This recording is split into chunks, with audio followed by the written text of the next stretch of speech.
Shalom, damai sejahtera untuk umat Tuhan di mana saja Anda berada. Malam hari ini mari kita merenungkan lagi firman Tuhan. Kita berdoa. Bapa yang baik, terima kasih Tuhan untuk hari ini. Di saat kami akan merenungkan firman-Mu, memohon kuasa Roh Kudus bersama dengan kami. Dalam nama Yesus Kristus kami sudah berdoa. Amin. Judul renungan malam ini, Allah mengerti. Ayat renungan diambil dari kitab Yohanes pasal 1 ayat 16. Firman Tuhan berkata, karena dari kepenuhannya kita semua telah menerima kasih karunia demi kasih karunia. Karena Yesus datang untuk tinggal dengan kita di dunia ini, kita tahu bahwa Tuhan telah maklum akan segala kesukaran kita dan turut merasakan segenap kesusahan kita. Setiap anak Adam, baik pria maupun wanita, dapat mengerti bahwa kali kita itu adalah sahabat orang-orang berdosa.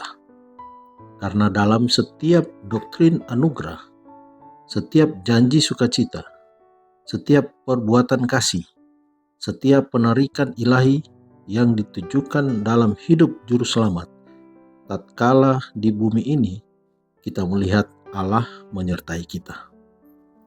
Iblis menggambarkan hukum kasih Allah sebagai hukum yang berdasarkan sifat mementingkan diri.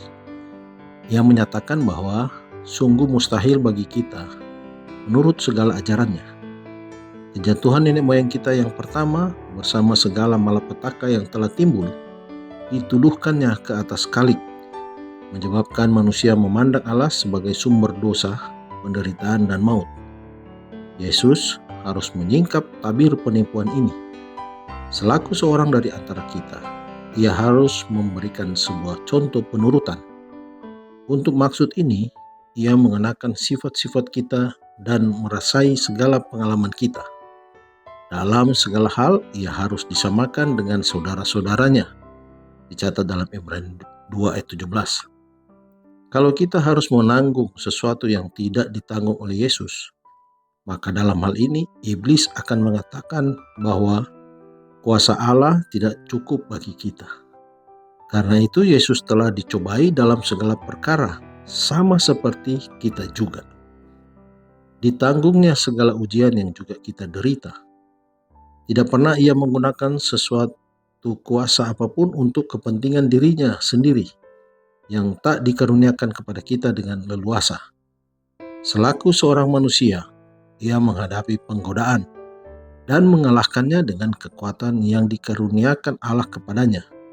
Sabdanya, "Aku melakukan kehendak-Mu, ya Allahku. Taurat-Mu ada dalam dadaku." Dicatat dalam Mazmur pasal 40 ayat 9. Sementara ia berjalan keliling, berbuat baik dan menyembuhkan semua orang yang dianiaya iblis.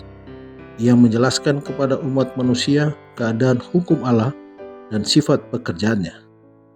Hidupnya menyaksikan bahwa mungkinlah bagi kita juga untuk menurut hukum Allah.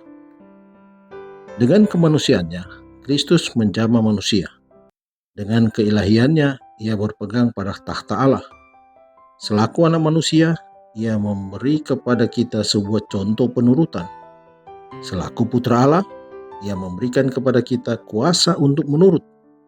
Kristuslah yang dari belukar di bukit Horeb dahulu berfirman kepada Musa, "Aku adalah Aku." Dan kepada kita ia bersabda, "Akulah gembala yang baik. Akulah roti hidup. Akulah jalan dan kebenaran dan hidup.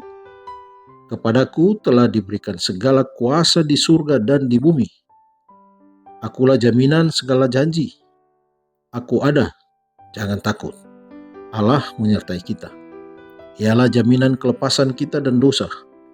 Jaminan tenaga kita untuk menurut hukum surga. Dikutip dari buku Alfa dan Omega jilid 5 halaman 18 dan 19. Mari berdoa. Bapa di surga, kami berterima kasih Tuhan.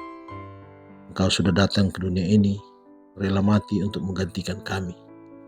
Terima kasih Tuhan, teladan yang Engkau telah berikan bagaimana harus menurut dan bagaimana kami harus melawan kuasa kegelapan. Terima kasih Tuhan karena Engkau mengerti akan kelemahan kami. Dan biarlah Roh Kudus selalu menuntun kami, agar kami selalu berjalan sesuai dengan kehendak Tuhan. Berdoa untuk saudara-saudara kami yang mungkin dalam berbagai pergumulan hidup mereka. Biarlah Tuhan mendengar seruan doa mereka, agar apa yang mereka butuhkan dapat terjadi oleh karena kemurahan Tuhan. Terima kasih Tuhan menyertai istirahat malam kami. Dalam nama Yesus Kristus kami sudah berdoa. Amin. Selamat malam, selamat beristirahat. Tuhan Yesus memberkati.